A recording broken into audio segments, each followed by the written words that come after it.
Hi, everyone. How are you doing? I hope you're doing great. Welcome to Facts and Two Cents. Happy Monday. Hope you've had a great weekend. As you know, we are a channel that support the Duke and Duchess of Sussex, Harry, Meghan, Archie, Baby Lily, Mama Doria, Poola Guy, the chickens, all of us here at Sussex Squad. Welcome, guys. Happy Monday. Hope it's nice and bright and sunny for you, especially squatties out there in California where it's been raining cats and dogs and everything else. So I hope it's drying out. I was looking at the weather forecast for California. Well, at least I was looking for Santa Barbara, to be perfectly honest. But it said today was going to be, at least for the entire week, it looks like it's going to be sunny. So I was very, very happy to see that. So I hope it is sunny. I hope Compton, Caligal, and all the or other California squatties who are on here would let us know if it's sunshine out there and if it's drying out in California, which I hope. So anyways, guys, welcome. Just gonna say hi for real fast for our friends in the chat. Let's see. Hang on one second. Uh, let's see. Annie is here. Hello, Annie. How are you? And Annie saying hello to everyone. Hello, everyone. Gilade is here, and Carolyn. Hi, Carolyn. She's like, I'm listening. I'm running errands. Hop on in your errands. Stay safe. Auntie Jane is here. Hi, Auntie Jane, and Hazel, and Gwendolyn, and April May. And let's see. Oh, our awesome moderator Karen is here. Hi, Karen M. How are you?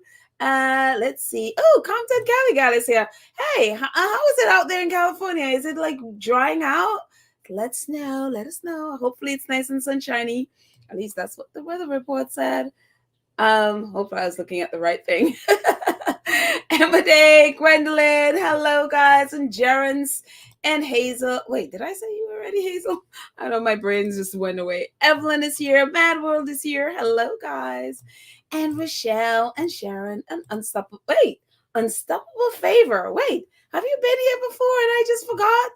If you haven't, welcome. Sylvia and Adrian. And let's see a couple more before we go on. Joanna, Gwendolyn, Black Queen.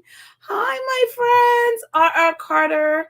Let's see. 1998 champions. Hello. And Lorna and Robert hanging out with us from Rome.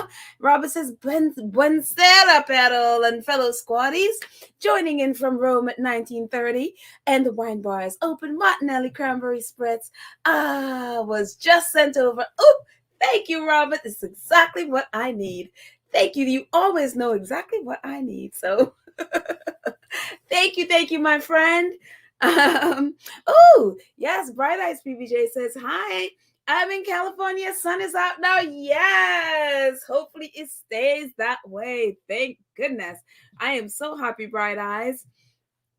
That is awesome.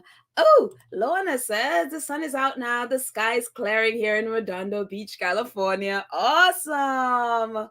I am so happy. I know you guys must be so happy that to see the sunshine. Goodness, that was a lot.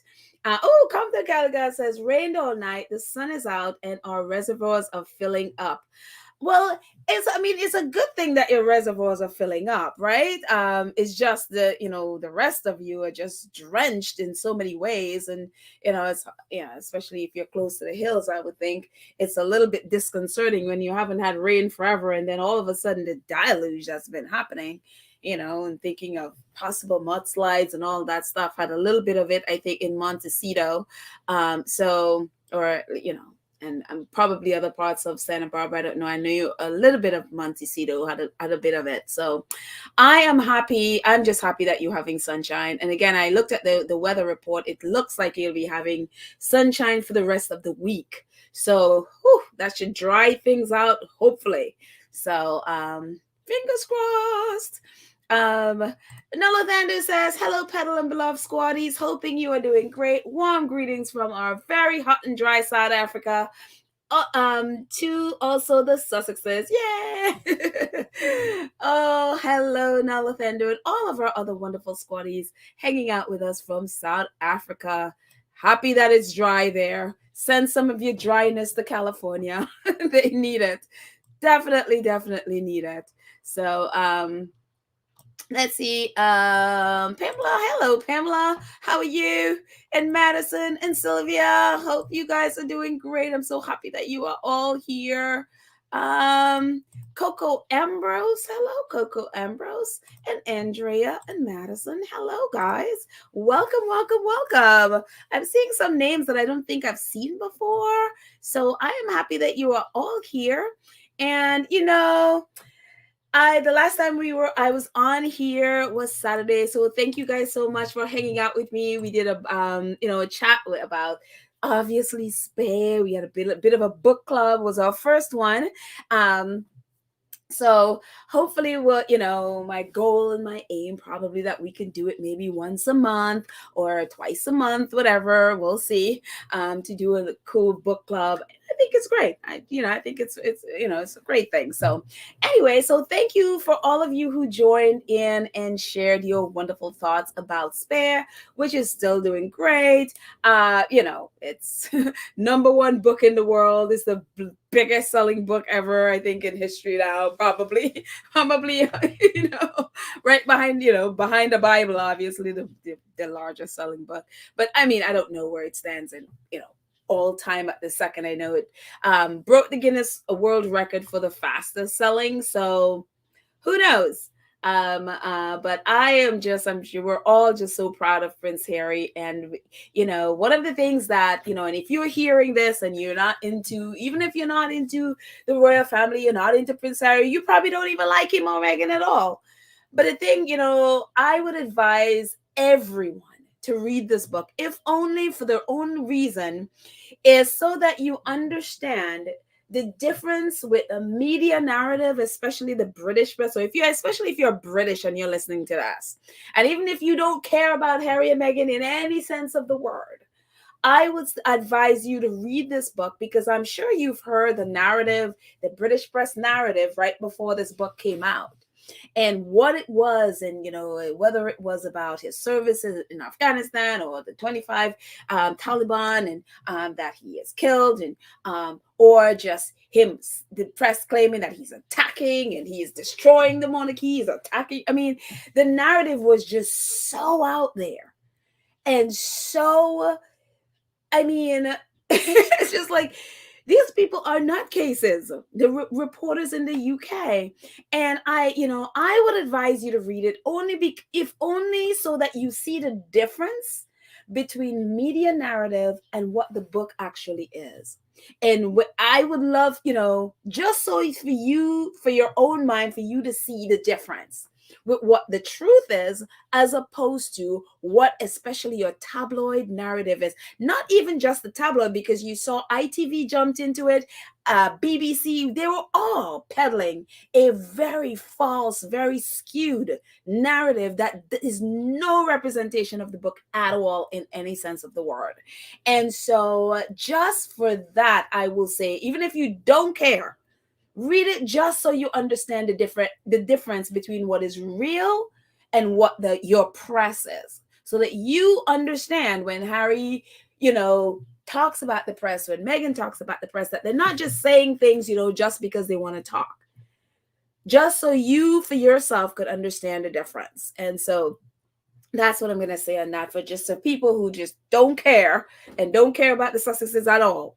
So, but us who care, it's amazing. It is absolutely, absolutely astounding. Just his honesty, his just vulnerability. And I love the fact that he's just so real and raw. And in so many ways, it's like, this is who I am. And I love it. And I love the fact that he is flawed. He is honest, raw, flawed, real, just true to himself. It's just like, there is just a vulnerable, kind, love. I mean, there's so much to this man that is just like, And he just lets you in and lets you see all of it. And I love it. I love the fact, and I especially love, because especially the British press have been a thing about, oh, Harry's lying about this. This is not the way it's supposed. This is not what was said. This is not. And I love the fact that Harry, in a lot of the book, and as you, whether you're listening to, you're reading it, however you're getting it, is all the times when Harry's like, I think it was this day, but maybe it was the yesterday, or maybe it was the day before. And it's just like, and he just tells you, and you don't have to. So it tells you so much, like, you don't have to worry. It's like, you know what? And I love that, because I was like, yeah, he's not perfect. His memory is not perfect. His, um and he just lets you know, I think that's what it is, but I'm not sure. I'm not even sure this is what they said, but I don't even know. And he lets you know, like, there's a, this has been how people have been saying this about me, but I don't even know if it's true, because I don't know. And I love that. I absolutely love it, because you see where there's so many, especially, dealing with his mom and stuff like that. There are parts of it where it's just like, okay, people would say things, and he's like, but I don't even remember that. I don't know if that's true, because I didn't remember it, And it's like, yeah. And it's just so real. It is absolutely so real. And I think for me, that's one of the reasons I just love Prince Harry, because he comes at you, warts and all. And that, for me, I love that. I love people who are just real, and they're not pretending. They don't pretend and he doesn't pretend he has to be perfect in any way. In fact, he goes out of his way to show you his imperfections. And he is fine with that. And I'm telling you, that is so much strength. It takes so much guts to do that. Oh my goodness. It is not for the faint of heart. And I'm sure we all know that, because, we all want to look good in front of people. We all want to, think like we're perfect. And, if not, as close to it as we can. And, and if we know we're not perfect, we will pretend to be perfect in every single way. And Harry is just like, well, this is me. You could take me, you could love me or hate me. This is me. And I love that. I absolutely, absolutely love that. I love, and I think that's probably why I love kids as much. Like, I love teaching kids, because they're just so bluntly honest and real and whatever. And it's not coming from any malice or any of that stuff. It's just who they are. They're very unfiltered, and you get all of it. And it's so beautiful. I think it's one of the most beautiful things. And that's what I love about this. It's like, this is me. And I absolutely love that. So yes, but I'd love another book club. Maybe Saturday we could do it, or I'll ask, we'll do a poll and see if you want to do another one for those of us who weren't finished with it last Saturday, that we can do it, and where now all of us have read it, and so we can talk more openly about it. Because I know last week, we were trying not to say some things, and some people were like, well, I don't want to say this to ruin it for everybody. So maybe by this Saturday, when everybody has read it, and so we can speak more openly about it. So anyways, as I was saying, Guinness World Records. I think I shared this on Saturday, and I'm sure you guys have seen this before. Congratulations, Prince Harry, whose memoir Spare has become the fastest selling nonfiction of all time.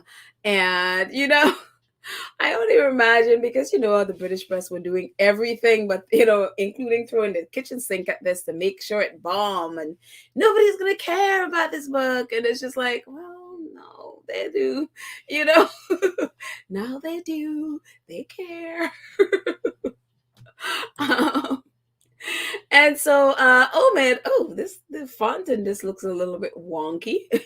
Got the bottom one is like, oh, that's very big compared to the others. But it's so funny, because before I came on, I ran into Omid Scobie's article, and how everyone is reporting now that, oh, the British royal family, they are doing the, the dignified silence thing, and that's the narrative now. It's a dignified silence. It's no longer, since Harry has kicked out the, no complain, no explain. They're not even going to try that one again. So now it's dignified silence. And so Scobie just put a, put a wrench in that dignified silence. And of course, I mean, if you've been paying attention to what's been going on in the royal family, there's no dignified silence. They're leaking like a sieve. Still, they still haven't learned. And so Scobie wrote this, and then so I got a couple of clips from Scobie's article, and I'm just going to move our little banner there so it doesn't block anything. Again, if you're new here, definitely go ahead and subscribe and hit the notification bell so that you know when we drop a video. And like and share the video, please. That would help us as well. But anyways, I'm just going to move all the little brand things here that's in the way of reading, and I'll put it back when I'm done. Let's see, where is that? Here we go. So Omid Scobie's article, he says why the royal silence over Prince Harry's spare memoir has been far from dignified. And so, obviously he went into, the royal family's fake. Oh, we're not talking about it. We're not going to say anything. He even said he tried to get word out of them, but nothing. But that doesn't mean they don't go to their go-to reporters. Each house, for example, have their go-to people. Kensington Palace, they have their go-to tabloid people. Clarence House have their go-to tabloid people. And so, so he says, first up was the Sunday Times article to the go-to journalist, Roy Anika, for Prince William and his inner circle. And this is what his inner circle says. He won't retaliate. He never would, because he's dignified and unbelievably loyal. So the source retaliate. I love it. He won't retaliate. And I love Scobie putting in there.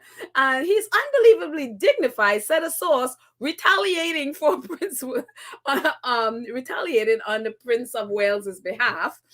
It's cruel and cowardly and so sad to keep taking punches. He keeps quiet for the good of his family and the country. Sure.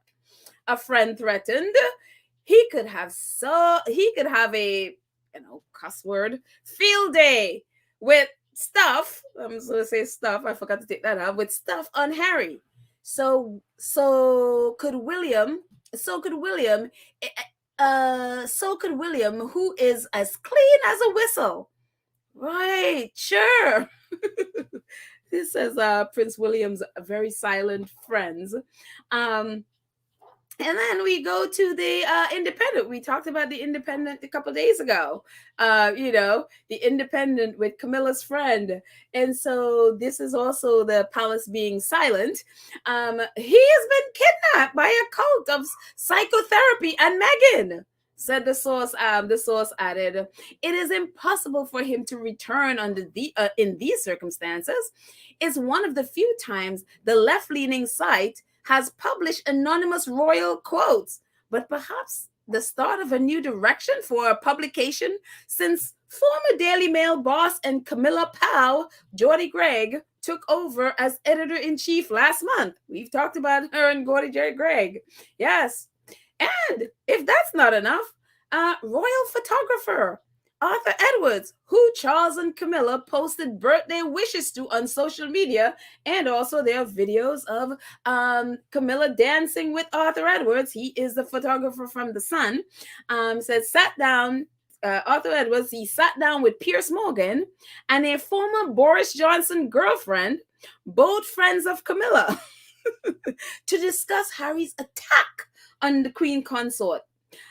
I really want to smack him one, said Edwards. Yeah, go try. Camilla has been nothing but nice to him. Charming. Oh, sure. Arthur Edwards, sure.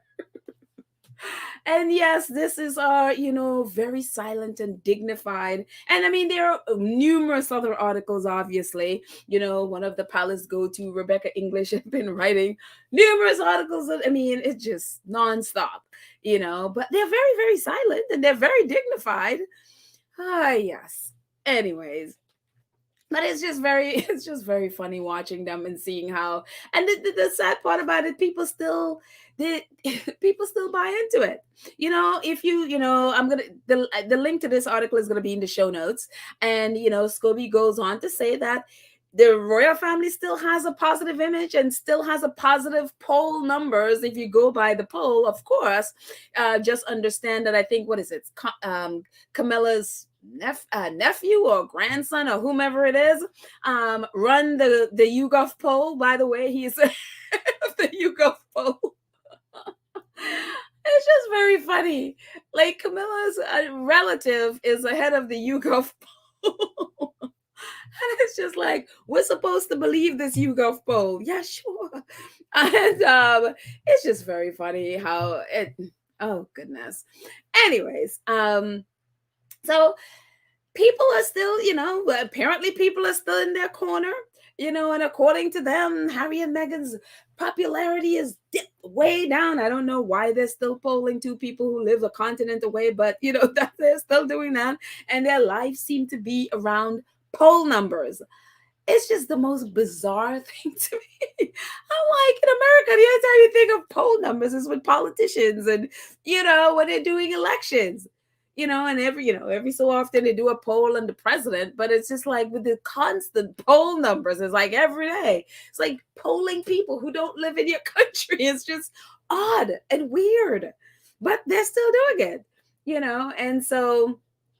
But a lot of people, at least the good thing about this is that a lot of people are reading the book and they're getting to a better understanding of how the press work and how the relationship with the royal family. So, and you see more and more reporters, they're slowly, but more and more are talking about, that relationship between the press and the royal family. So that's a good thing. It's opened up conversation where it wasn't there before, and so who knows where it's going to go, but it'll be interesting.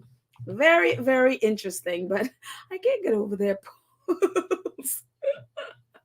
It's just like, and a lot of times they give you the poll numbers, and then it's like for the over 60 group, and they never tell you what the 24, the what is it, the 24 and under, or whatever is the younger generation that they do there.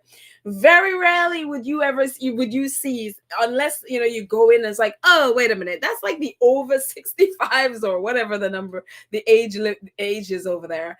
And it's just, yeah, of course. Of course. Anyways, moving on. I posted this. I hope you guys had a chance to read it. It is an interview with Harry did with Brioni Gordon. Brioni Gordon, if you don't know, I mean, we've talked about Brioni Gordon here before. She is a friend of Harry, and if you've seen the first ever podcast that Prince Harry has done on mental health, he did it with Brioni Gordon. And so they've become really good friends. She's become really great friends with Meghan as well. When Meghan was going through all her mental crisis in the UK, Brioni Gordon was one of the people that helped her through it. You'll probably see the photos with Meghan at the Luminary Bakery. And then there was an interview and an article in the Telegraph about that. That was Brioni Gordon. Brioni Gordon writes about, I've written about them. When they did the Oprah and the interview, and she first revealed that she, had suicidal ideation. Brioni Gordon wrote about that she knew because she was one of the people that really talked to Meghan through that, that time in her life. And so Brioni, last week, when just before the major storm came, it was raining, but before the major storm came in Montecito, she was there in Montecito visiting them to do the interview with Harry. And so those royal reporters are like, why her? So much so that one of them were complaining, apparently a rug. I don't know how these people spot these things. I'm like, would never spot something like that. One of them were complaining that the rug had a monogram, I guess, of their a crown or whatever it is. But she was like you're jealous of a rug. It's just like unbelievable. But anyway, so this, I mean, if you haven't read it, it is in our community page. It is fire. It is just so amazing. Harry is raw. He is no joke with this interview. And so he talks about, a lot of things. One of the things that she had asked him about, the process of writing the book, he revealed that, the book was originally 800 pages and they had to whittle it down to 400. So he's like, technically we have, for 2 books. Of course, the British press have now, corrupted that narrative to claim Harry has another book and he's writing another book to target the royal family. Nonsense. I mean, he did say some of the things in there he wouldn't want to be made, or he wouldn't want to make public because his family, his brother and father would never forgive him, because it's really, and he said, there are some things that he had to talk to his ghostwriter for context, but he's like, that could never make it into the book, only just so that he can get context. And so there are some stuff that, he said, especially with his father and his brother, that he would never ever, and we'll look at that stuff like that in a second. But and so this, this interview, I would say the subtac one, which is literally the interview, that for me is the best. She did write an article as well in the Telegraph based on the interview. That is, you give that to the Telegraph, they'll play in it. So I would say the actual interview verbatim is there. The link to both, I put the link to both of them there. I'm also going to put it in the show notes here. But some of the things that Harry talked about in that interview, and again, I hope you had a chance to read it. It says, and he's talking about basically why this is so important to him. Says, and though William and I have talked about it once or twice, and he has made it very clear to me that his kids are not my responsibility, I still feel a responsibility. I know that out of these 3 children, at least one will end up like me, the spare, and that hurts. And we've talked about this on this podcast before, and about those kids, and we talked about just concern about those kids, and I'm glad he's, and I'm really, really glad Harry sees it, and he, because I'm like, it would be hard to not see it. It'll be hard, especially if you pay attention to how the press is already, put them in a box. I mean, I don't remember what the exact age. I think George is like 10, I guess. Charlotte, I don't know, 6, 7 maybe. And Louis is like 3, 4 around there or something like that. And they've already put them in a box, especially little Louis. They've already in a box. And I mean, if you're paying any attention and you know how they treat spares, that's why for me, I would have been shocked if Harry didn't feel this way, because he has to know that that's exactly what's going to be happening. They've already been grooming them for it, and so, but again, as William is their father, and he rightfully, if I was a parent and someone is like, it could feel as a parent as, back off, these are my kids, don't tell me how to raise my kid. I could totally understand it from his perspective as well. And I'm not here for William, but I could understand it too from that perspective. But I also understand it from Harry, because again, those are his nieces and nephews, and he knows William has no idea. William has not experienced being a spare. And so Harry would be a lot more in tune to seeing the grooming process happening here. And so that's how he feels. Some more from the article. Harry says, I know that the press has some stuff, tons of dirt on my family. I know they have, and they sweep it under the carpet for juicy stories about someone else. And I know that M was being used as a catalyst for a culture war.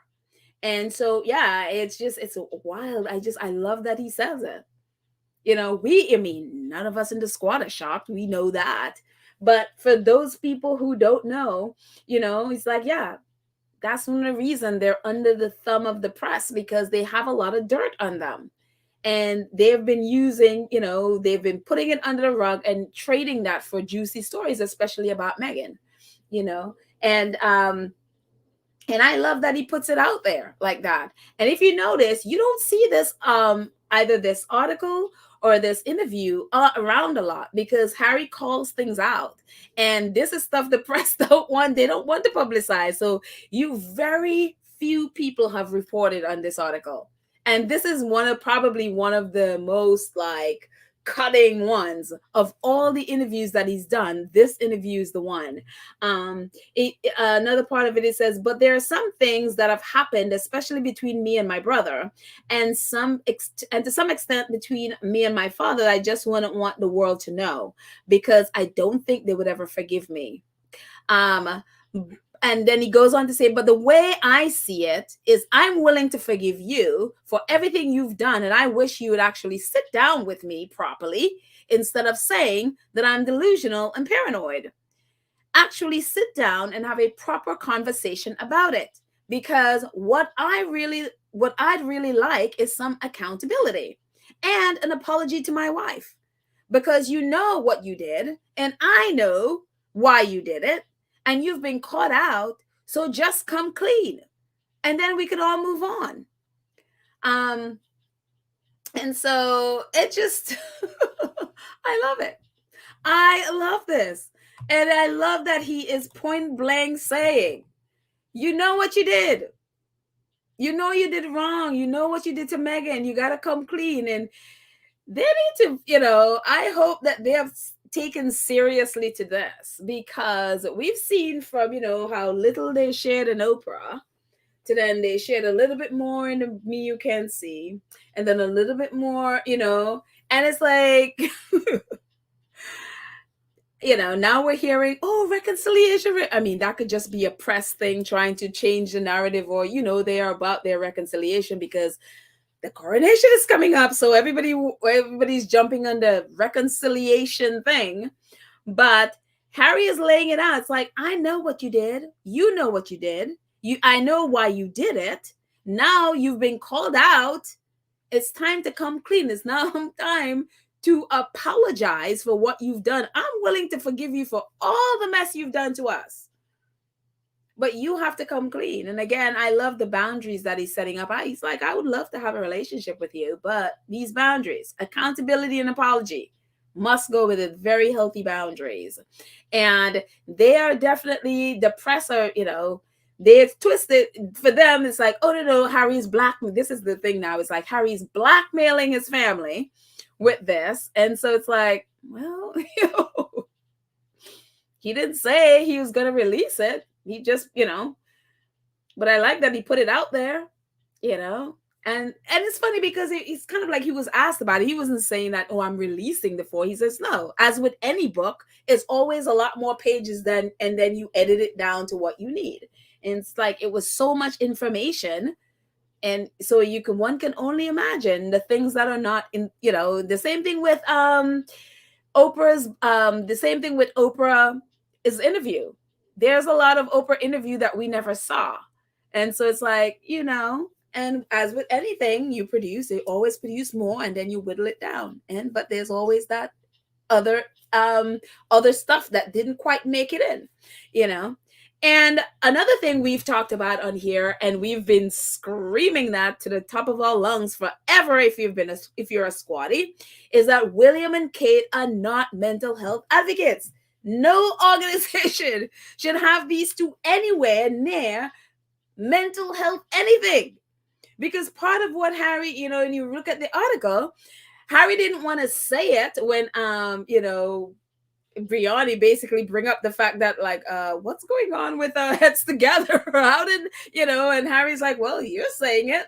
But Harry did say at the end, it says, as much as William was the first person to even suggest therapy, I just wish he would be able to feel the same benefits of that, as opposed to believing what he doesn't need. Oh, basically that believing that he doesn't need to.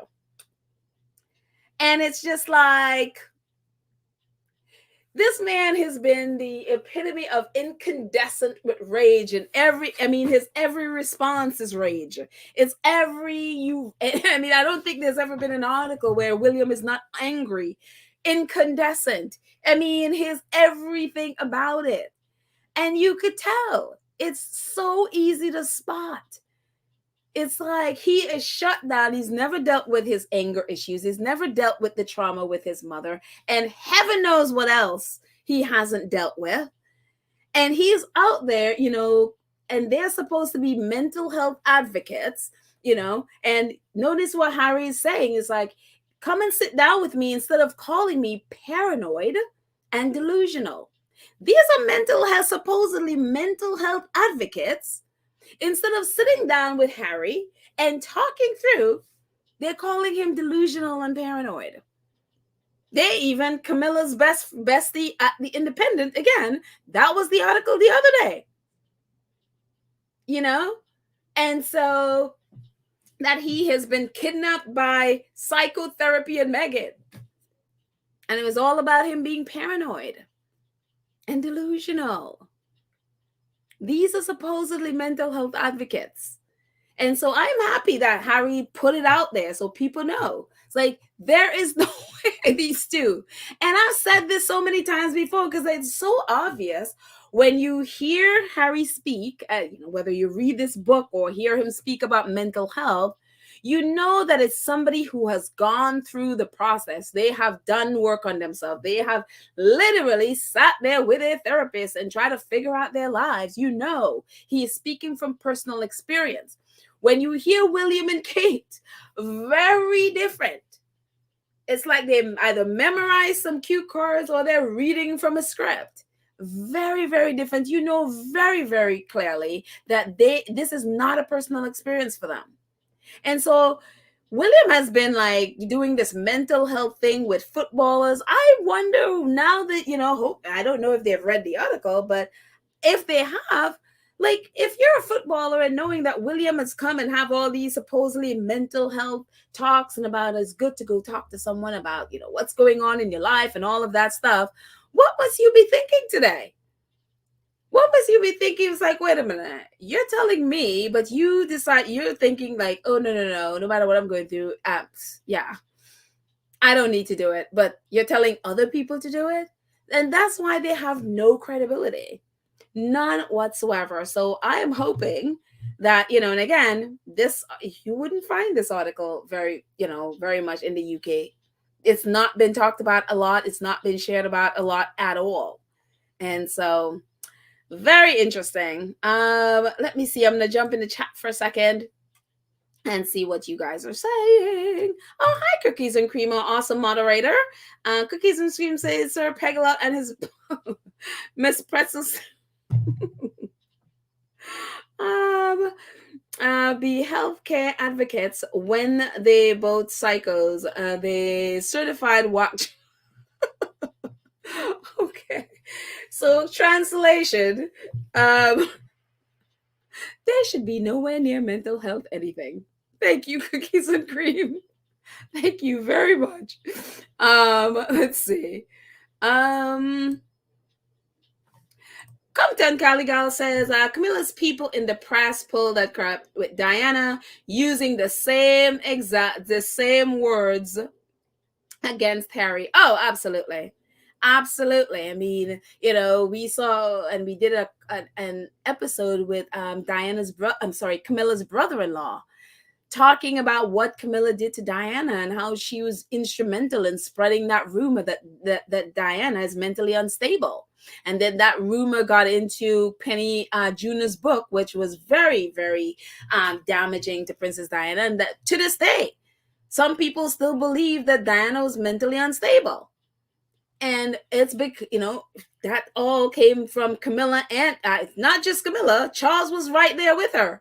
So I'm not going to just put all the blame on the woman. No, Charles was right there and having his office be part of leaking that information to Jonathan Dimbleby and also Penny Jr.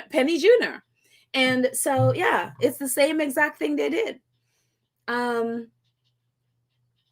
Tiger Cup says their delusional and paranoid is we don't want to talk about it. The royal family is dysfunctional beyond belief. They are absolutely, and it's like you're royal institute. You're really not a family. I mean, and I know that every family have dysfunction, but this just doesn't, they don't operate as a family.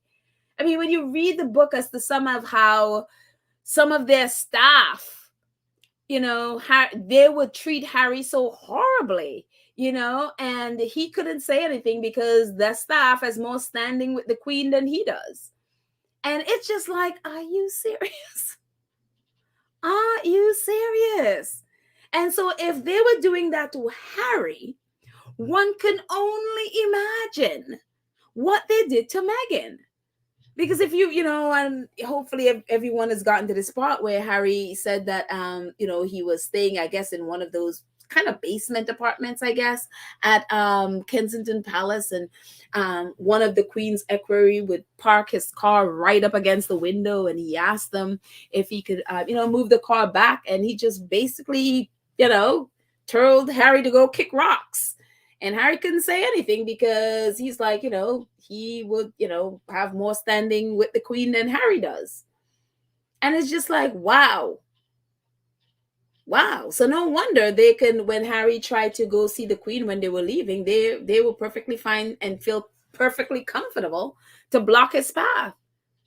So if they would do that to a born prince, imagine how they treated Meghan. It is unbelievable. It's just like, what? Unbelievable. And they allowed it. Let's see.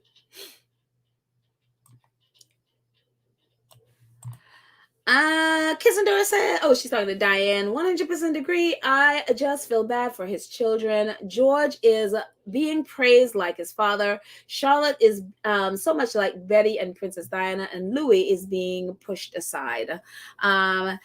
They've already put them in the boxes.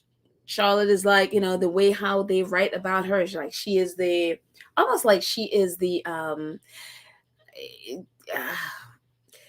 they're trying to say, like, she's more like Princess Anne, but it has an edge to it where she is like the, and I don't want to say the one bully, but she's the one that, will sort of pushy and tell people what to do and tell George what to do, and that kind of a character. That's how they've already started writing her about her. And of course, little Louis is, that incident at the Jubilee. That's, yeah. I would never get over how and why they allow this child to be put in that situation. I would just like, man.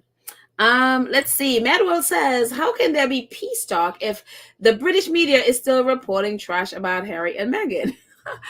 And it would be interesting. I don't know. I simply don't know. And that should tell you, I mean, if you know that the very thing that you're doing is hurting and offending the person, and they're telling you that it's hurting and offending them, and it's damaging to them, and you're still doing it, then you're basically telling them you don't care and you don't want to have a relationship with them. I mean, I think that message is loud and clear. Because for me, I would think, if someone is telling me that, you're hurting me when you do this, it hurts my feelings, it hurts, it's damaging to me. It almost took my life. It took my mom's life. It took my girlfriend's life. It drove out all my girlfriends before Meghan. It almost killed Meghan, and you're still doing it. Then for me, that's just, it's very clear. They don't care. They don't care. And they're like, whatever. So, but we'll see. Harry believes it. He has faith. So, we'll just go by that. Cheryl says, oh, she's talking to Mad World. If Harry is smart, and I know Meghan is smart, Harry should not go alone ever again to meet with them. Harry should take a lawyer or somebody to support him. Well, hello, planes go both ways. I wouldn't go. I'd be like, you could come. I'm always going there. Why can't they why did they come here and have a hotel in California? They could meet meet up at a restaurant or wherever, a private place. I would say don't bring these people into your home. Definitely not. But, They could come to the US if they are serious. They could come to the US. Why does Harry have to go there? And definitely be there with Meghan, because as Harry talked about when they were doing the Sandringham Summit, they purposely did it without Meghan because they didn't want her there. I mean, how misogynistic is, I mean, hello? It's sexist, really. How it's just like it's unbelievable. Let's see. Diane says, just like the military refused to work with Andy any longer, mental health organizations are gonna have to get balls to say, oh, okay, I see what you mean. More to the Wales charlatan. No more to the Wales charlatan. Yeah, they're gonna, and that's the thing. A lot of the, I mean, it's hard for me to think that mental health organizations don't know that William and Kate aren't qualified to. But I think their thing is like, oh, if we have royalty, then that will attract donors. But as we have looked at, with this report about patronages, if it's worth it for the charities, it isn't at all, because a lot of times they go to these engagements and it's all about them and their clothes and whatever Kate is wearing, and nobody knows anything about the charity or very little about the charity, so they don't benefit much from this at all. So, and you would think they would know that by now, right? But apparently not. So let's see, a couple more before we move on. Marilyn says there's no way there could be a real reconciliation before the coronation. Even if they begin, it will take years of therapy to work through all the pain the Windsors has caused. Exactly. And the only reason they're talking about the press at least is talking about reconciliation, and Justin Warby, the Archbishop, could be, he could be the mediator and all, is because they want the Sussexes there for the coronation. This is not about reconciliation at all. This is about, we want the Sussexes there. We want the big press, because if the Sussexes aren't there, one is going to be boring, and two, it's not going to bring the world press. I'm sure some will be there, but it's not going to be at the level of excitement. And we want the drama so that way we can make money off of that. That's the reason. It has nothing to do with real reconciliation, anything. And again, the Windsors have not shown that they're interested in reconciliation, again, because again, they're still leaking stuff. Let's see what else I got. Oh, guys, from the book. This part really broke my heart, and I had to do this one from the book. Harry's talking. He says, in all honesty, I hadn't been totally surprised when the palace cut ties.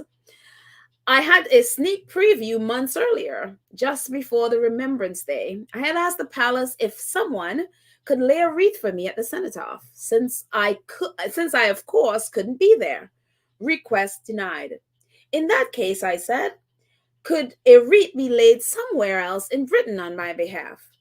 Nowhere in the world would a proxy be permitted to lay any sort of wreath at any military grave on behalf of Prince Harry, I was told.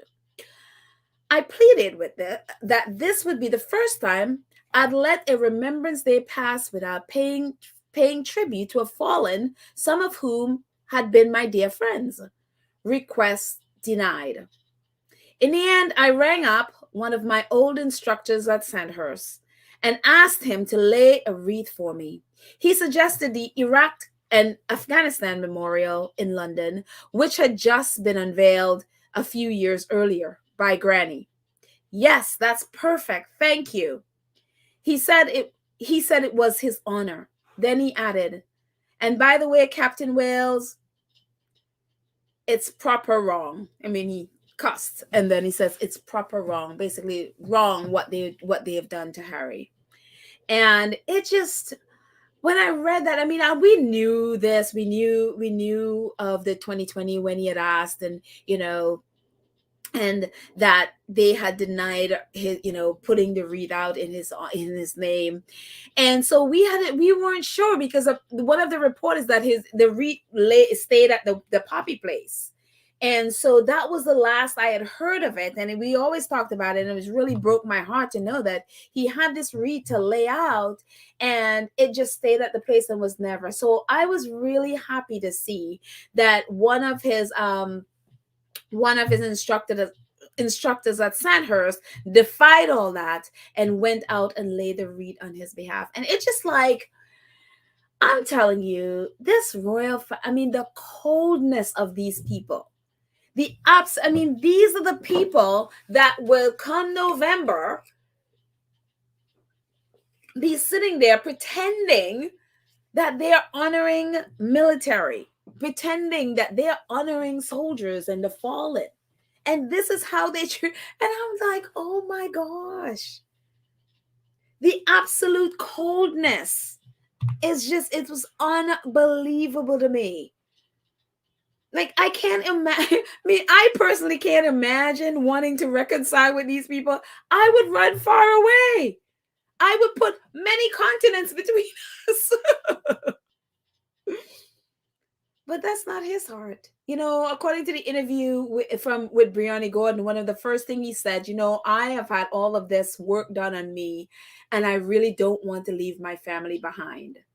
And that's the thing. He wants them to be enlightened. He wants them to get to a place where their minds, and it's just like, he doesn't want to leave them behind. But the thing with it is, like, you can't make people.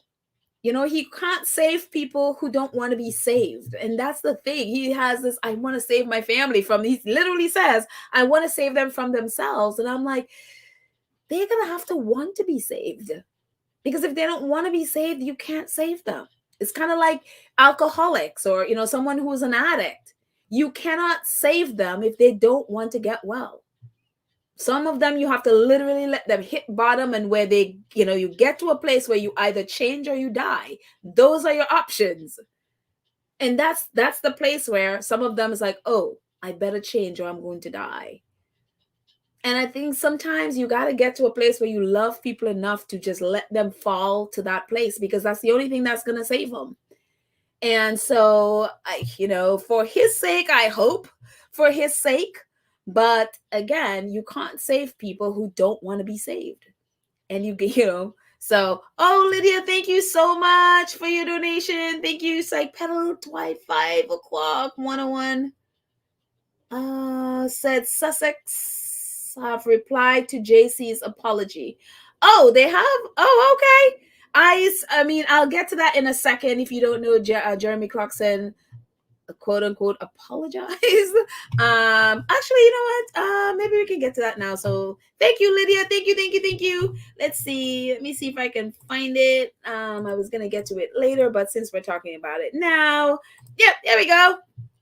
Jeremy Clarkson did this whole, it looks like 6-page Instagram so-called apology, where his so-called apology was all about him and how he feels, and none of it really about the Sussexes, but this so-called apology thing. And here's some of it, and the link is going to be in the show notes, so you can read all 6 pages of his apology. And so this is a little bit about it.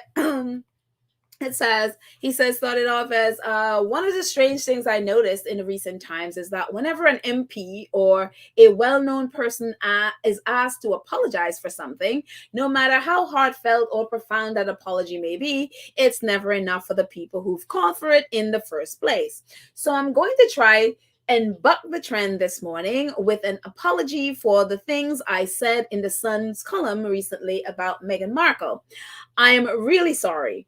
All the ways from the balls of my feet to the follicles in my head. This is me putting out my hands up. Is the mea culpa with the bells on. And says a whole bunch of stuff about all the people that, basically come after him, including his daughter, for what he did, and called him out, and all the companies that he worked with, including ITV and all of that, who have called him out. And really were upset at him. And again, this whole thing is about him. And so so continuing, this is another clip of what he said. He says, I knew what had happened straight away. He apparently said he wrote it. He didn't think about it. He hit send and he didn't think about it until people started calling him like, what have you done? And he says, I knew what happened right straight away.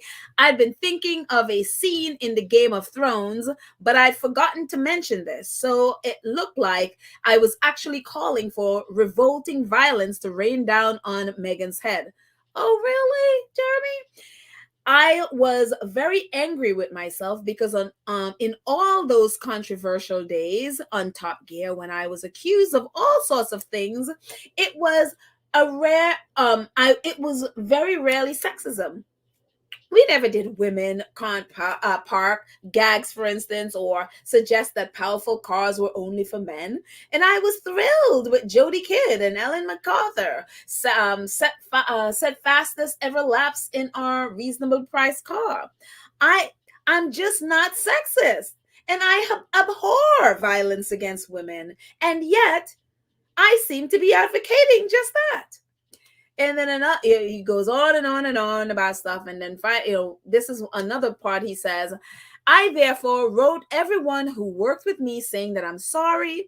And I was and how sorry I was. And then on Christmas morning, yes, Christmas morning, I emailed Harry and Meghan in California to apologize to them too.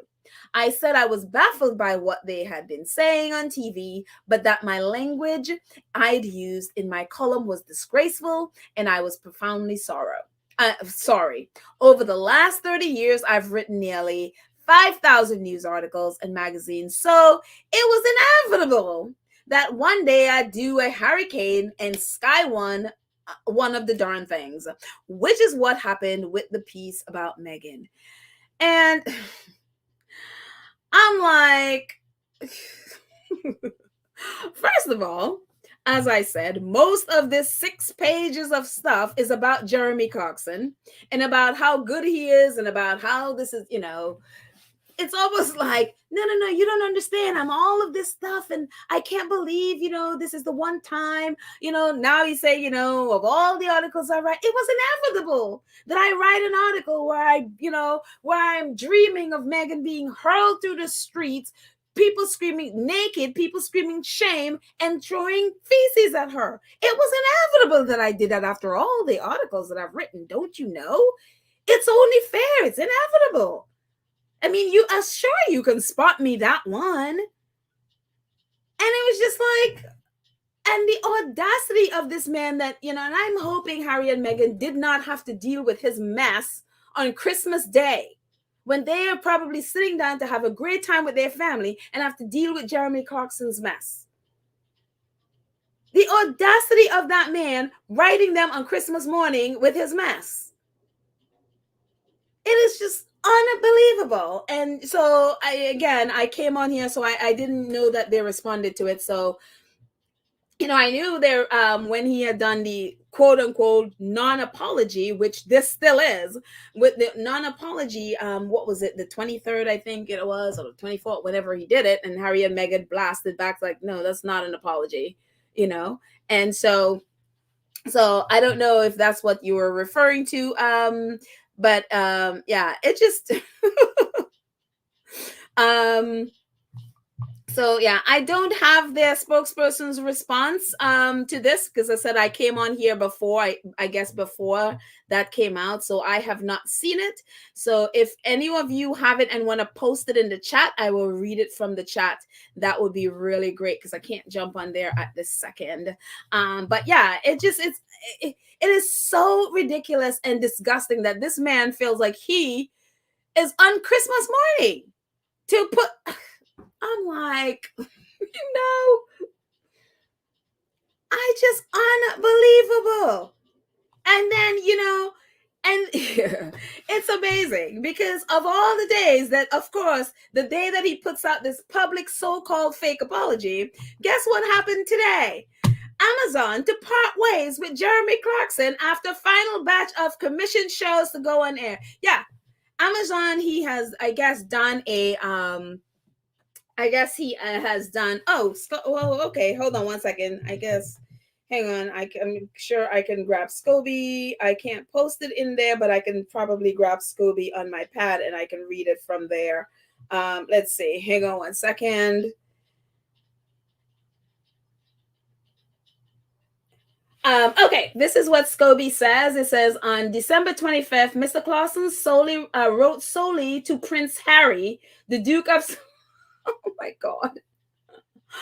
On December 25th, Mr. Clarkson wrote solely to Prince Harry, the Duke of Sussex. The content of his correspondence was marked private and confidential.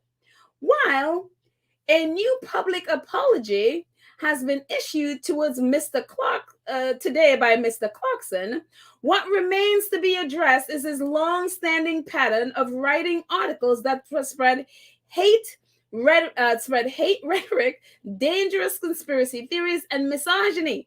Unless each of his other pieces were also written in a hurry, as he states, it is clear that this is not an isolated incident shared in haste, but rather a series of articles in hate.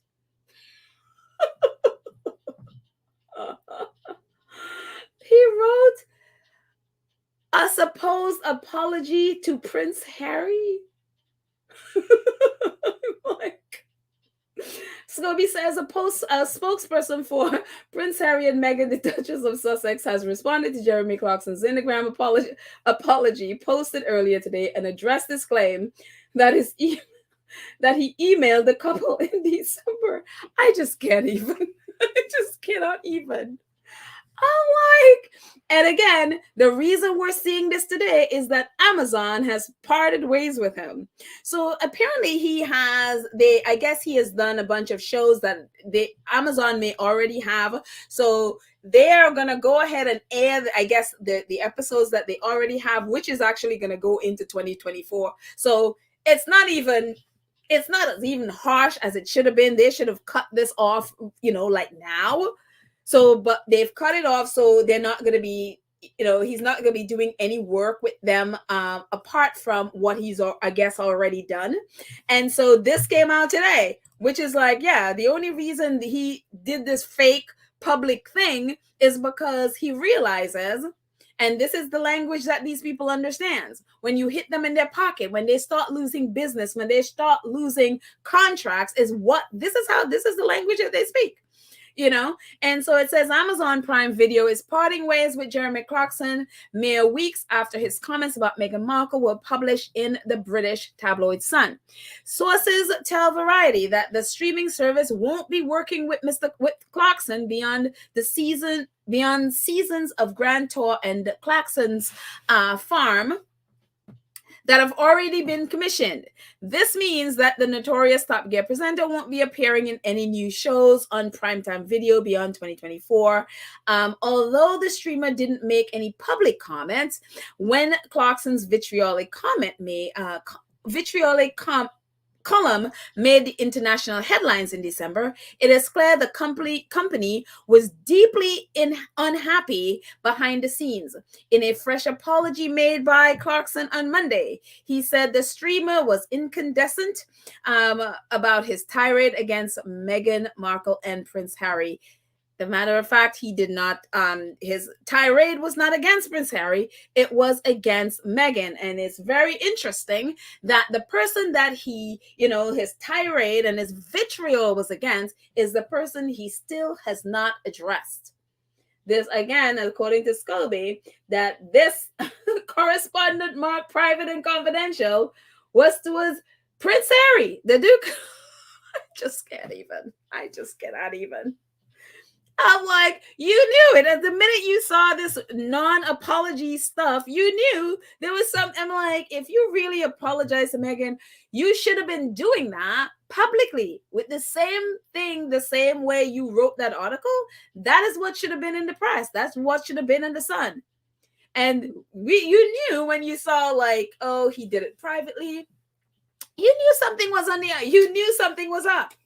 And then, of course, knowing that Amazon is canceling, I'm like, it is time for businesses like ITV that he's still working with. I don't care. The Sun is gonna, the Sun is a tabloid, so I'm sure he's gonna stay with them. They and him are one and the same. So I don't expect anything from them. But Amazon Prime should literally cut off everything right away. That is what they should have done. Yes, they've cut off and they're not going to go beyond, but it still is till 2024. He's still going to be getting paid until then, So it just, unbelievable.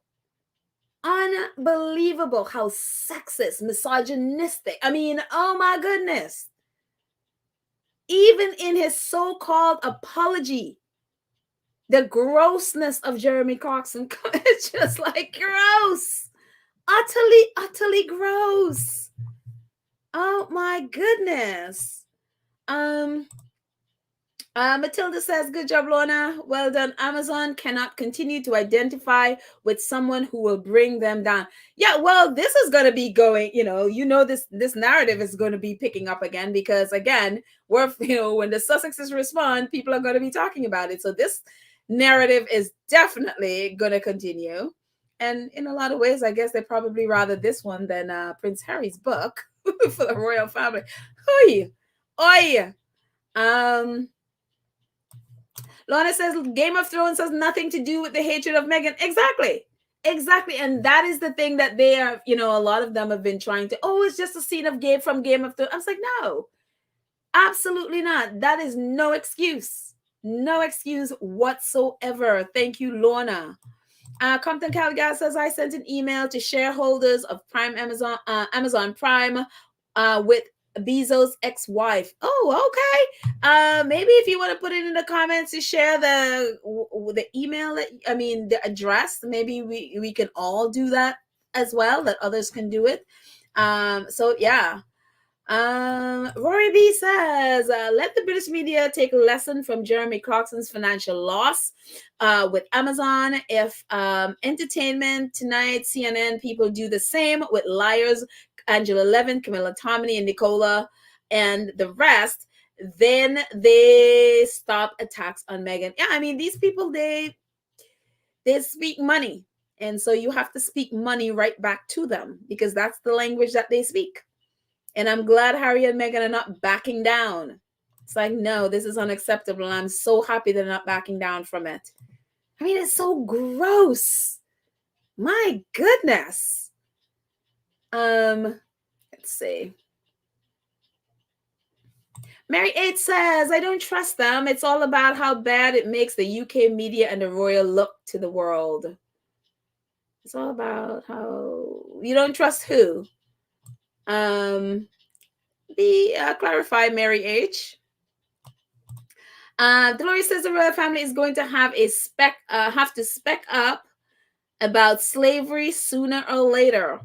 Yeah, they will. And the more people hold them accountable to that, people need to hold them accountable to it. Dr. Shola says, even before we got this, response from the Sussexes, Dr. Shola says earlier today, she says the royal family's silence to date on Jeremy Clarkson's violent attack on Meghan Markle is unforgivable. This is not dignified silence, but their strategic, well-intentioned silence that by their strategic, well-intentioned silence, they are advocating violence against Meghan and by extension, all women. Shame, shame, shame. Yes, shame indeed. Unfortunately, these people have no shame, so they will continue. So, but very true from Dr. Shola. Let's see what else I have here.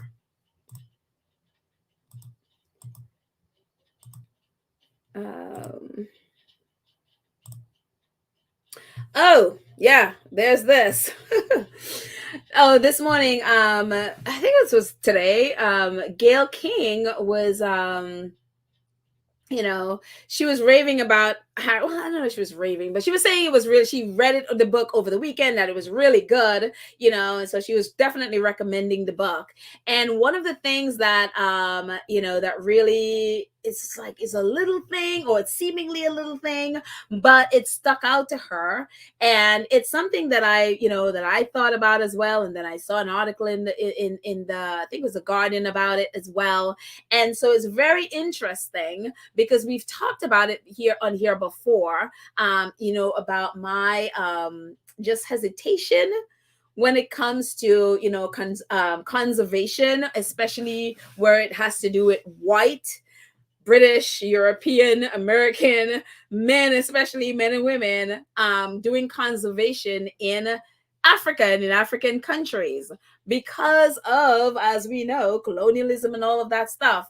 And for me, I'm like, I love Harry and I love, and he's with African Parks, and I know what, at least, what African Parks is about. But I'm always have this like, ooh, it has never sat well with me. And so I've talked about it on here before. I've been very honest about how I feel about especially white people controlling land in African countries. And so this is very interesting because this is from the book. And so it says the British monarchy has been heavily involved in financing and enslavement voyages of traffickers. A comment in Prince Harry's book that his family made a fortune from the slave trade is reigniting talk of a disturbing part of the British royal family's long history. And so there was a whole video about that, about the slave trade and all of that stuff, and and how they used the um brand slaves with the branding, with the name or title of a roy. I forgot his name. Oh shoot, I forgot which one of them it was, but they would brand a slave with his title. And so but one of the things that so I was glad that they brought up stuff in that, in this room, because this is something that it kind of stuck out to me with the book. But in this book, one of the things that Harry talked about, along with his relationship with that sort of competition relationship with Prince William, it says one remedy had proved most effective, however, to work was helping others, doing some good in the world, looking outward rather than in. And that was the path. Africa and the Invictus, these had been the causes close to my heart. But now I wanted to dive in deeper. Over the last year, I had spoken to helicopter pilots, veterinary surgeons, rangers, and they all told me the war was on, the war to save the planet. The war, you say? Sign me up. One small problem, Willie. Africa was his thing, he said. And he had the right to say this, or felt he did, because he is the heir. It was ever in his power to veto my thing, and he had every intention of exercising it, even flexing the veto power. We had a real rows about it. I told Tej and Mike one day, we almost came to blows in front of our childhood mates, the sons of Emily and Hugh. One of the sons asked, well, why can't you both work on Africa? Willie had a fit, flew at his son for daring to make such a suggestion, because rhinos and elephants, that's mine. It was all very obvious. He cared less about finding his purpose or passion than he was about winning his lifelong competition with me. And so I feel like in a lot of ways, sometimes even when he did an interview, and I think it was the ABC interview, they talked more about his competition with his brother, but not about the fact that William is saying, Africa is mine. Rhinos and stuff is mine. And yeah, you can look at it in terms of, he just means that, between the two brothers, he's the one that works on African projects. But like the kids, their friends was like, well, why can't you both? It's a lot of work to do in Africa. It's nobody's. But the thing that stuck out is just that mindset of claiming and just owning Africa, and owning, a feeling like you are entitled to African, the countries or the animals in Africa, or whether it's through conservation or whatever, but is that entitled mindset, that very colonial mindset that's like, no, no, no, that continent belongs to me. I get to control who goes there. I get to control what work is there. And if I go there, that means you can't go there. And I get to veto you, even though in reality it's not mine. But is that mindset, that colonial mindset, is still in the royal family. And it's just so startling and so alarming that in the year of our Lord 20, I don't know when they did, what the year they did this, but I don't think that mindset has changed at all. It was only a couple of years ago where, William was talking, basically, his mindset was about, basically there are too many people in Africa. It's more about the animals. You know what I mean? And it's just that mindset of, no, no, no, that continent belonged to me. I could claim it. And it's that mindset. And so it's very interesting to me that this article popped up in the Guardian about the same thing. And it's just like, ooh. It says, and it's talking about William and Harry. It says, so William and Harry rowed over whose thing Africa is. Now tell me, the colonial mindset is dead. Africa is my thing. You can't have it, was the quote highlighted by Bradley and attributed to Prince William, referring to a disagreement between Harry and William in which the latter claimed prior ownership over the royal charitable activities on the continent. The following day in the US, ABC Michael Strahan brought up the point in his interview with Harry. And I know that Africa is special to you. Basically, that's what Michael is saying. I know Africa is special to you, but your brother exerted his power to say, no, that's my place. The elephants, the giraffes are all mine. Did you think that he knew how important Africa was to you and what you wanted to do, that he did it to hurt you? Although no one remarked about the absurdity of those words at the time in both interviews, you could have been mistaken for thinking that Africa was an empty building castle or in Cornwall or a pet chihuahua being fought over in a custody battle. What are we to think? There isn't much room for doubt. Africa is still seen as a colonial plaything for British princes engaged in their own personal scramble, rather than a vast and complex continent that is home to the most diverse population on earth. Moreover, if Harry is to be believed, the seemingly good intention of the future monarch William were not motivated by a desire to do good by the African people, but at least in part a desire to do better than his little brother.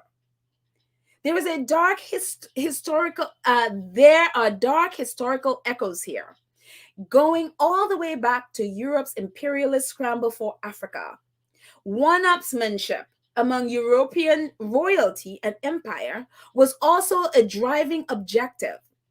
In a reflection of how far things have changed yet remain the same, the exchange between the princes appear to reveal a more intense interest in African wildlife, the giraffes and elephants, than the African people.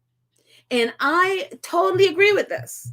Completely agree with this, because it is, even though it seems so innocent, it is really startling that mindset is still there. And that is why I have been so hesitant. And so whenever I hear conservation, my heart is like clenches. Because it's like, I don't trust any of these people, because their mindset is more, no, Africa is mine. I own it. I could do, that's why so many of them is like, you hear, you read about Chelsea and her family. They own, a game park in South Africa, which is thousands of acres of land. The same thing with William's former girlfriend, Jekka Craig, thousands of acres of land, and a lot of times with these parks that they have, it doesn't benefit the community. Apparently they said Jekka Craig's family, apparently they work with the community or whatever, but this man was a big game hunter before all of a sudden he became a conservationist, where they figured out they could make money with this safari, You know what I mean? So it just is a very, again, I am very skeptical when I hear about conservation. And so, but so this for me was very alarming, even though it seems very innocent. It's just very, very alarming of that mindset of ownership of land, because I'm like, yeah, this is colonialism part two. This is the modern day one, how they do it, modern day. And so if they don't change their mind, I mean their mindset, I think much more serious attention need to be focused on conservation and the people who are giving millions and millions of dollars to conservation. Because for me, what it's looking like is a lot of them buying up land in African countries and under the name of conservation. You know, the difference with African parks is they don't own the parks. They are taking care of the parks for 20 years and then handing it back to the government. But even with 20 years, that's a long time. A lot of things could happen in 20 years. Again, for me, it doesn't settle well with me. I'm trying to with African parks, but I'm still like, I'm not there yet. I'm not settled with that. So anyway, that's just something that I find very interesting, because I was like, yeah, it did stick out for me as well. So, and I guess because also too, I have that, I have that thing is like, I don't trust any of this stuff. Because in a lot of ways, I don't trust any of you guys. So anyway, let's see. Clara says that is why he wants Africans to have less children so that animals could thrive. They most likely for big game hunting. Yeah, that's what a lot of it is about. They don't care about African people with these big game parks stuff. They don't care about the people in the community a lot of times. They care about their safari, because their rich friends could come and they make money. Again, Jekyll Crate's father was a big game hunter, and then he figured out, oh, I could make money having a game park. So there you go. Let me make money. And that's how, yeah, it's unbelievable. Johanna says, me too, Pedal, the whole of it's problematic. It really is. It really is. And not enough attention is being paid to it, because a lot of very rich people, and a lot of times when rich people are involved, people tend to look the other way. And this is how we get into trouble, because we're not paying attention to stuff like this. And it's not, it's not the most flashiest thing to talk about until we get to, them colonizing all of Africa again, So yeah. Mariette says, I agree 100%. Africans have to learn these people are no friends to you. Yeah, they are not. When you see people, and sadly, there are many in these countries that would take the money. They would sell out the land and take the money and sell out the land. And then all of a sudden, it's like, we've gone right back to where it started. And it's just, yeah. One of the things I'm hearing is now the Chinese are moving into a lot of land in Africa. And I'm like, are you serious? They're colonizing. It's like, oh my gosh, what are you doing? It's like they don't, for some reason, like we don't understand the importance of keeping our land. It just, I don't,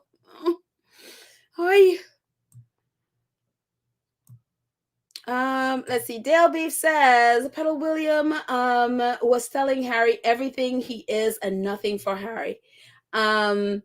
William don't want Harry to have anything. William wants it all. That's why Harry was living in a hole in the wall. Yeah. I mean, that's very clear. That's very, very, very clear. There is no reason for William to be in competition with Harry. There is absolutely no reason. He has everything. He has the best of everything. I mean, you read through the book, even when they go, whether it's Sandringham or Balmoral or wherever they were, it's like he always has the best of, and Harry's pushed in a little corner, And it's so funny over the last couple of days. There was this article in the Times about, because when Harry and Meghan talked about Nottingham Cottage, with the low ceiling and all of that stuff, they, for some, the British reporters took offense to that. I mean, this is the place that it's been reported forever that, with the low ceiling, it's a low ceiling. It's not a pretty place. It's a little shack out back. Really was what it is. And so all of a sudden they got all, offended, and somebody wrote in a letter that his father used to live in that, I guess he used to work for the palace and he used to live in there and he was so grateful and all of that stuff. So reporters started tweeting that to basically attack Harry and Meghan for saying that the cottage is, it has low ceiling and it wasn't the best and appropriate thing.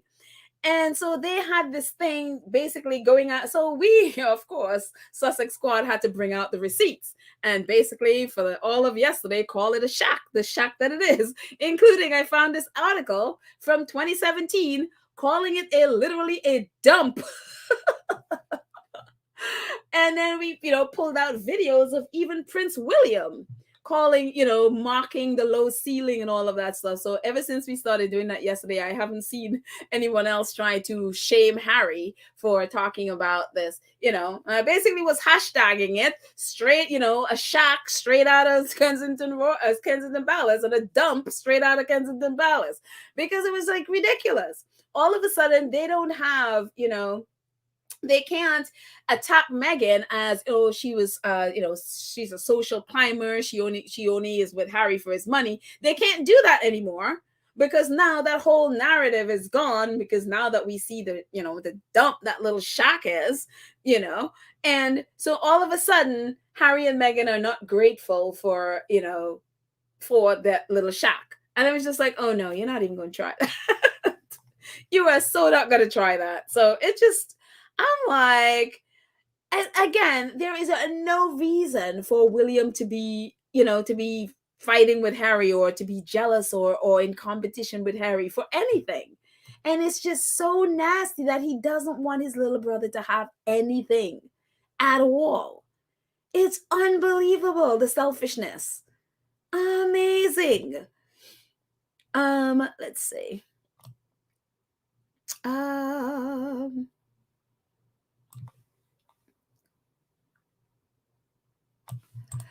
Clara says that is why he wants Africans to have less children. And okay, I think I just did I just read this or somebody else had this, but I'm gonna just continue reading just in case it was a little bit different. It says Africans. That's why he doesn't want Africans to have less children, so animals can thrive, most likely for big game hunting. So yeah, absolutely, because they could make money off of this. They don't care about the people, one thing, with African parks where I was just like, okay, I can, try with African parks because they do work with, and if you don't know, Harry is the president of African parks. They do work with the community around the parks, so that way that and even when Harry was in the different countries like Rwanda and Mozambique over the summer, that's what a lot of what they were doing is seeing the different ways that the community, instead of they going into the community and telling the community how to take care of the park, they went in there and meeting with the community and let the community teach them about how to take care of the parks, and how the communities, the different ways the people in the community could benefit from the parks. And so it's kind of, and that's why the senators and all of those were there, so that they can learn from the people in the community, and so the animals could benefit, the people from the communities can benefit. So that's what they're doing with African parks. So that's why I felt a little bit better with that. They're not going in to take over and be like, okay, I'm here to boss you around. No, they're letting the community take care of, they know the area, they know what's happening, let them take care of it. And then the people can also benefit from that. So that's why I feel a little bit better about African parks as opposed to the others. Let's see. Lottie said, so William had a girlfriend in Africa also. Whoa, yeah, Jekka Craig. I think her family has a safari in Kenya. And so, yeah, That's where, and apparently that's where he, I guess after he broke up with Jekka, that's where apparently he proposed to Kate. If that narrative is correct, yeah. So they have a big thousands of acres in Kenya. So yeah, let's see.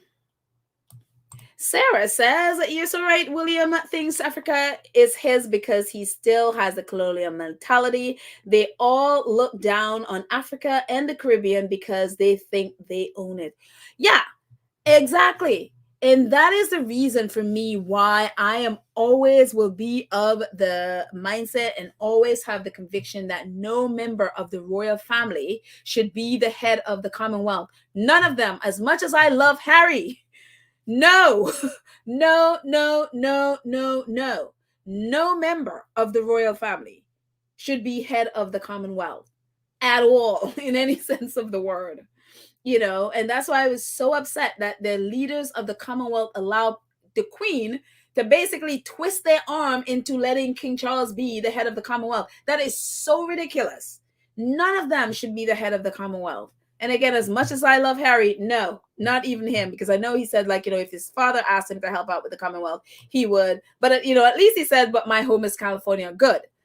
None of them should have leadership in the Commonwealth, as head of the Commonwealth in any way, shape, or form. Because exactly, their mindset is we own this. It's a colonial mindset. They have not grown out of that. And until they really take stock of, of their role, as opposed to, slavery was abhorrent and the slave trade was abhorrent and it shouldn't have happened. They really have to own it. Unless they do all those things, own it, apologize for it, and make reparations, their mind is still going to be, I own this. So for me, none of them should have any kind of leadership role in this at all.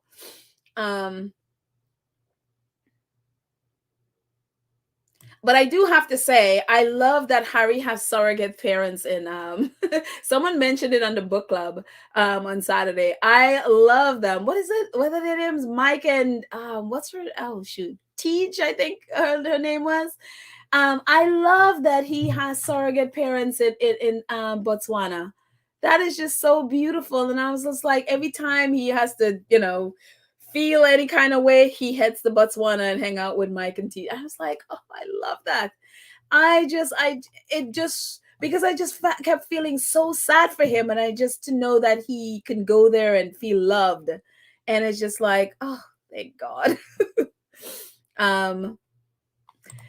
Diane says at least Harry's comments about Africa were more invested in Harry's comments about Africa are more invested in the work. This isn't about safari going for Harry, but rather the work of Centabali and African parks conservation, not a playground. Yeah, exactly.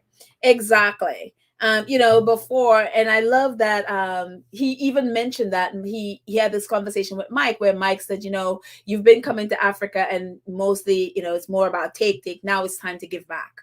Now it's time to see what you can bring. And he said, well, what I could do. And he's like, okay, a spotlight, you can shine a spotlight. And so I love that. I absolutely love that they have that relationship. And it's so great because that's why he took Meghan. Of course. Beautiful. I love it. And it's so funny because even when they said it in the Harry and Meghan docu-series, I still didn't make the connection. Like, I mean, I had no idea. I didn't know much about Harry's life. So I still didn't make the connection with his relationship with Mike and Tej. And it's like, oh, wow, this is so great. So he took her home to meet mom and dad. Amazing. Compton Caligal says the Queen sat by and watched the violence with apartheid and did nothing. Yep, absolutely nothing. Absolutely nothing. And it's always interesting for me when, Nelson Mandela hadn't really, he wasn't upset about it, but it's just they always call them friends. And it's like, well, did you do anything to help him get out of prison? I mean, I don't know. That's always a little odd for me when I hear about her relationship with Nelson Mandela.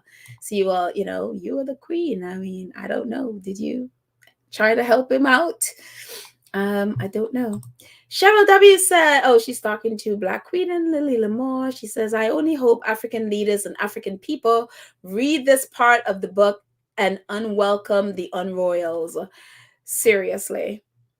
I hope their eyes are open and they're paying attention and not be, you know what I mean, and not be unawares of what is happening in their country and who's buying up properties and all of that stuff. Because a lot of times when they buy up properties, then they put armed guards around it, and it blocks out the people. They get the beautiful, the parts where you have the grass and you have the water and all of that stuff, and then the community and their animals and stuff suffer.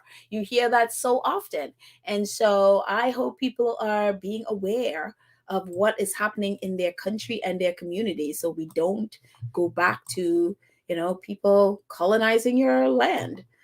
Oh, Black Queen, thank you so much. Thank you, thank you, thank you. Says M&T disappointment in him in the disappointment in him in the end. They called him and chastised him for Oprah interview for talking about his fam. They weren't mentioned in the creds.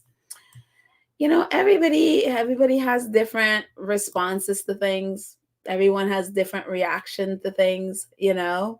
That's how they feel, and they had that kind of relationship. So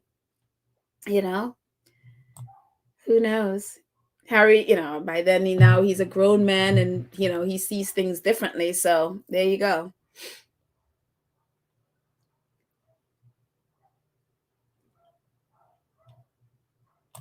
We'll see. I wonder, it'll be interesting to see what their relationship is like now, So yeah. And again, it's like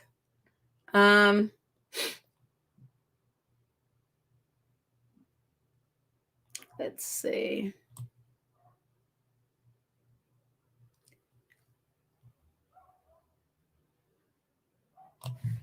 Miss P Talk says Jamaica has been controlled by China and the Europeans. Oh my goodness. I didn't realize that. Wow. China is just they are like the new, the new UK, I guess. They're the New England. They are just going through all of these. Oh yeah, unbelievable.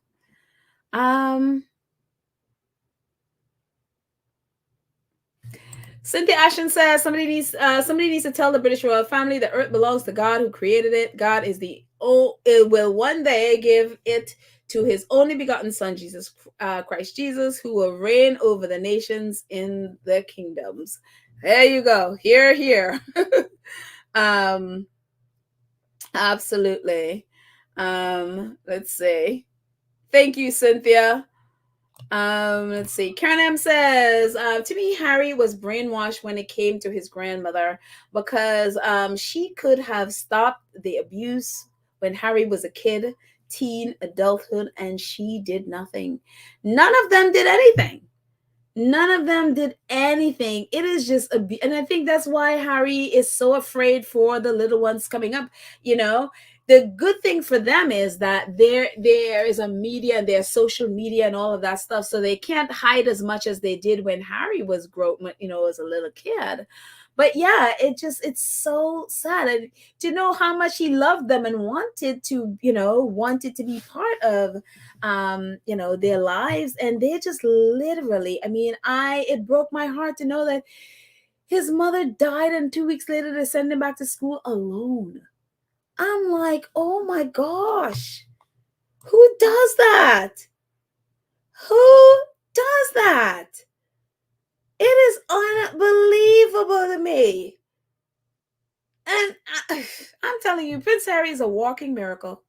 It is a walking miracle. It's a miracle this man is alive to tell this story today. Unbelievable.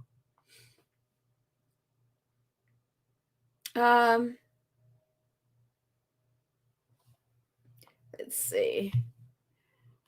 Diane says, oh, wait, Diane, where are you here? Dan says, Harry said he's lost friends along the way. That's tough and surprising about Mike and Teach, who may now have a better perspective on the royal family's true dynamics now that Spare has been released. And yeah, I mean, again, people feel how they feel. They may not fully have understood. So who knows? Maybe, but yeah.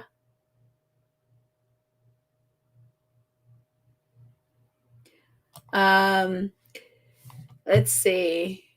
Um, but I mean, who knows? I mean, I hope, just because you may not, when you love people, you're not gonna agree with everything they do. We all have disagreements with some. It doesn't mean you don't love them. So I don't, I wouldn't believe, because of the relationship they have. I don't believe that they don't, that they didn't agree. I mean, that they would lose their relationship over that. I don't see that at all.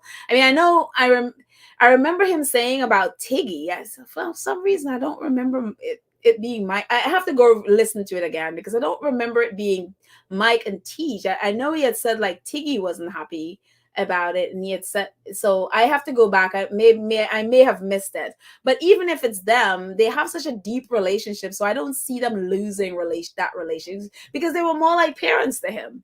So I don't. I don't really know that think that they, and if that's the case, it would be very sad. So let me see. Um, Cheryl says, I don't believe she said nothing. The entire world rose up against apartheid, and Lizzie could have said something. One second. My eyes. That family is very political. They aligned with the Tories. Okay. Yeah, I don't think she said anything to either. And yes, they are Tories. I mean, you look at Charles's office, and especially Williams, all Tories. Bassani Golf says, I don't think it was Mike and Tej that they weren't happy with the Oprah interview. He said Tig. I see, that's what I thought too. Because that's what I thought I heard. He said Tiggy and his childhood friends' parents. He didn't say it was Tej and Mike. Okay, so which is what? Because I was a little, as I was saying it, I was a little confused. I'm like, did I hear Tej and Mike? And that's so I'm gonna actually go back and listen to it again to make sure, because for some reason that's what I thought I heard too. That was Tiggy that wasn't happy with him. Because again, Tiggy does have a relationship with the royal family. I mean, she was the one that Diana didn't like and thought, felt like she was competition. So yeah. Let's see. Um,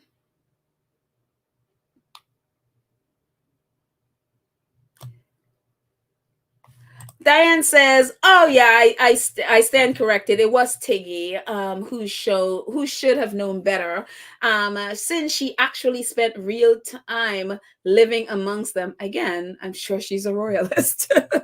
Royalists are like that. They are okay with abuse. They are unfortunately okay with that kind of abuse. They will make excuses for it forever. So yeah, amazing." Um, Robert says Amazon just announced that they are canceling their contract with Jeremy Clarkson at the end of this season. Oh, okay. So good. So according to the Variety, it says they're gonna his thing is gonna air until 2014. So good. Absolutely good. I mean, I would, if it were me, I would have done it right away, but okay, that could be that could be it. So that's, yeah, Church Nelly, that is exactly why he quote unquote apologized, because he could see when Amazon does that, that could snowball into other people pulling out of contracts with him or canceling his contract, and that's what he's trying to prevent. So yeah, that's why this fake apology. And so I am happy the Sussexes have come out against it and spoken out about it. So yeah, kudos. And I'm glad they're not backing down. Lydia says some people are in your life for just a season, and when they leave, it is okay. That is so true. That is so true and so profound. Thank you, Lydia. Thank you, thank you, thank you. Um, Oh, that's okay, Sharon. Thank you for coming by. Take care, and we'll see you next time. um, let's see. Black Queen, thank you so much for your donation. Thank you, thank you, thank you. She says, so the stalking gutter press was directly responsible for Guy's injuries, and the loss of Bogart, the stress and harassment in Canada took a toll. Yes, like I was totally wrong about Bogart. Guy, I thought he was injured in the UK, but apparently not. And so, yeah, but it was really sad about Bogart. I'm like, oh my gosh, this poor dog was traumatized. I'm like, wow, that is, oh my goodness. So I'm glad, I'm hoping he is, better now. And oh my Lord, whew, they have gone through the ringer. I feel like Harry has lived so many different lives. As reading through this book, I'm like, oh my gosh, this is a lot for one person. So unbelievable. um let's see. Rory B says, one on the True Africa checkout, the TEDx by Melance Bart Williams. She tells the truth. Africa is not poor, is her convincing argument. Probably why William wants Africa for himself. Well, yeah, the narrative is like, oh, poor Africa, we have to go and save Africa. Meanwhile, they just want to go and rape the resources, take the resources out of there and for themselves, as they've been doing for centuries, and so absolutely. Um, Elizabeth says you need to change the African mindset. Well, they need to change their mindset, and be aware of what is happening there and fight for their countries and elect leaders that would not sell out their land to, foreigners. That's what needs to happen, and not sell them out for, money and whatever. Yeah. Let's see, a couple more.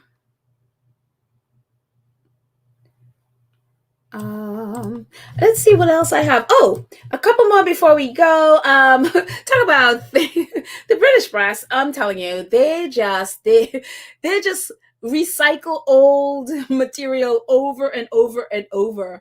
One of our squaddies pulled. Well, I had seen the one with Carol Malone before, and this is the Be Clever like Camilla and Clam Up die. Again, the same thing that they're doing with Harry and Meghan. Shut up, clam up. And it's so insulting. Be clever like Camilla. I mean, it's like, oh my gosh.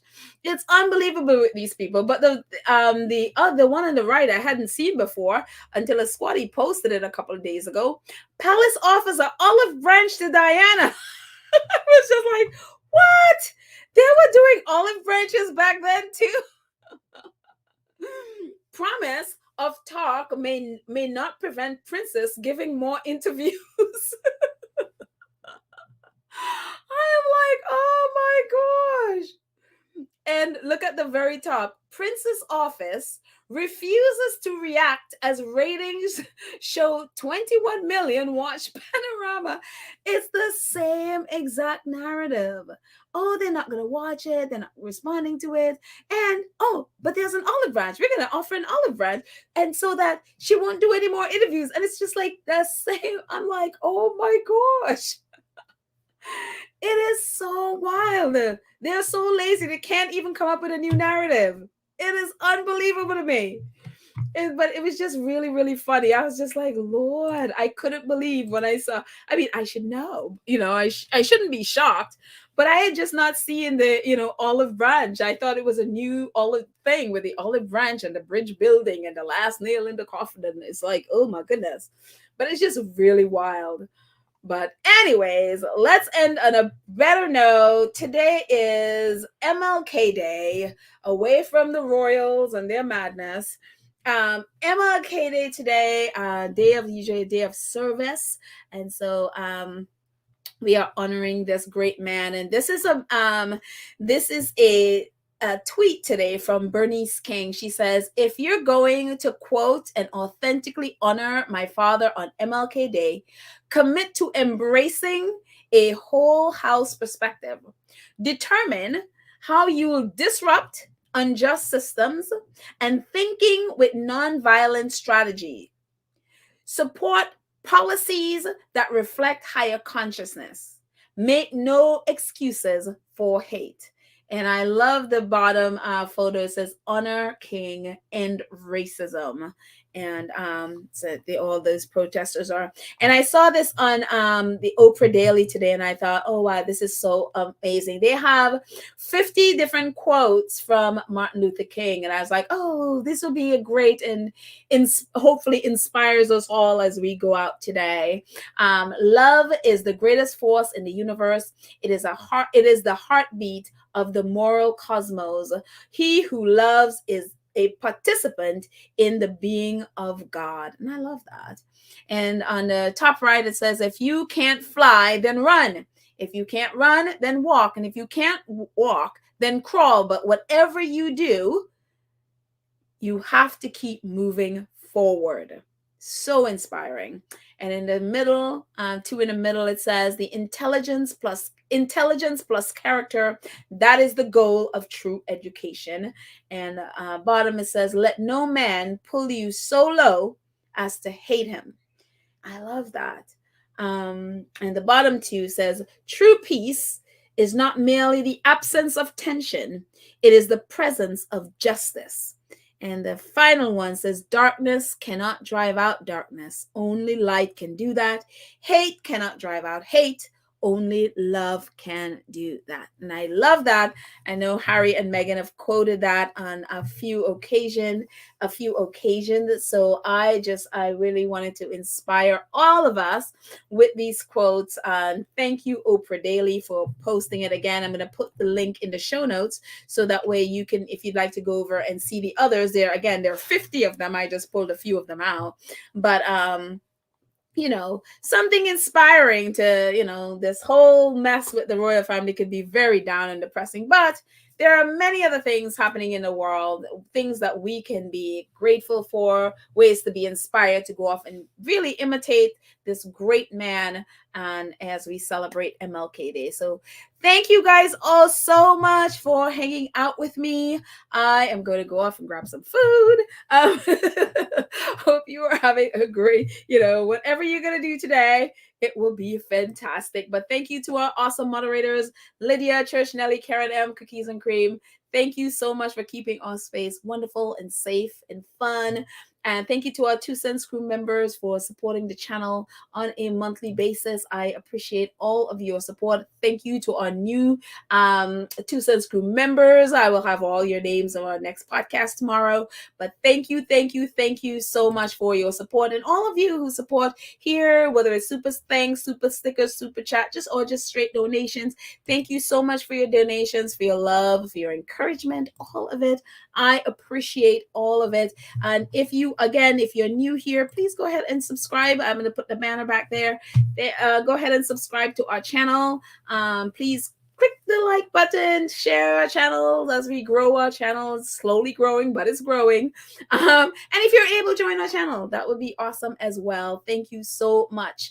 Have a great day, my friends. I will see you all tomorrow. Bye.